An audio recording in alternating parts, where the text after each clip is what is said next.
the major figure you see is President George. 13-year dance around George Washington. The outside and six virtues of the white. Alright, so let's look underneath the windows here. We have all these things in the wall. Now, this looks like it's a carved to the wall, but this is all painted on the walls to make the illusion of it being carved. And we call this the frieze of American history. As you look at the frieze, you'll see 411 years of historical events, starting in the year 1492. That's when you're going to see Christopher Columbus stepping off to Santa Maria and to the West Indies. And it ends in 1903 with the flight via the Wright brothers, Orville and Wilbur Wright to New York, North Carolina. Now, it actually took 3 different artists 73 years to paint everything up on this. So let's look at some other historical events. Look across the room.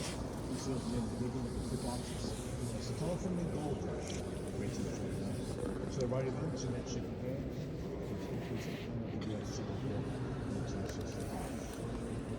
To our right, you see someone with a sword, that horse there. Spanish explorer Pizarro heading to Peru, searching for a sea of gold called El Dorado. And around that boat there, that is Spanish explorer Hernando de Soto being buried along the Mississippi.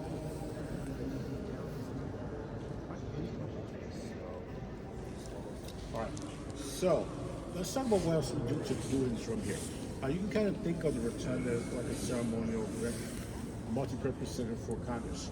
We have the Senate wing here, the House on the other side, and this will have a lot of different events and ceremonies. One particular ceremony we do have here on occasion is a funeral called Lying in State. So if someone was to lie in state going on, the person's selected often will be placed right in the center of the rotunda. And you, the public, you have the opportunity to come to this space to pay your respects. Fortunately, this past January, we did have to say goodbye to President Jimmy Carter. He would have laid stayed here for about 2.5 years. The very first presidential legacy happened here in 1865 for President Lincoln, the statue of Western there.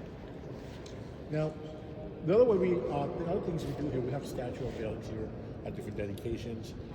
These statues that we see around us here and throughout the building, right here either is a gift to Congress. Congress passing a bill doing what's called Congressional Commission, or from the state. One gift Congress would have received here dates back to 1921, which will be the 1-year anniversary of the 19th Amendment, giving women the right to vote. And it's called the Portrait Monument of Women's Suffrage, which honors 3 early women organized pioneers, Lucretia Mott, Susan B. Anthony, Elizabeth Cady Stanton.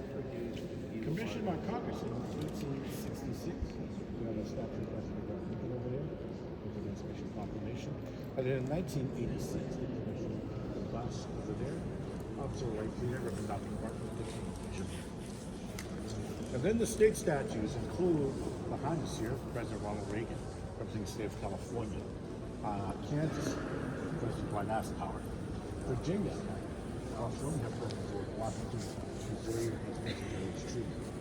To your right, Ohio, we see President James Garfield. Tennessee, President Andrew Jackson, and lastly, from Michigan, behind us here, President Gerald Ford.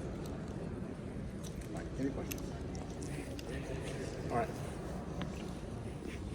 I also have a question. What's the Native American? Is your headphones working?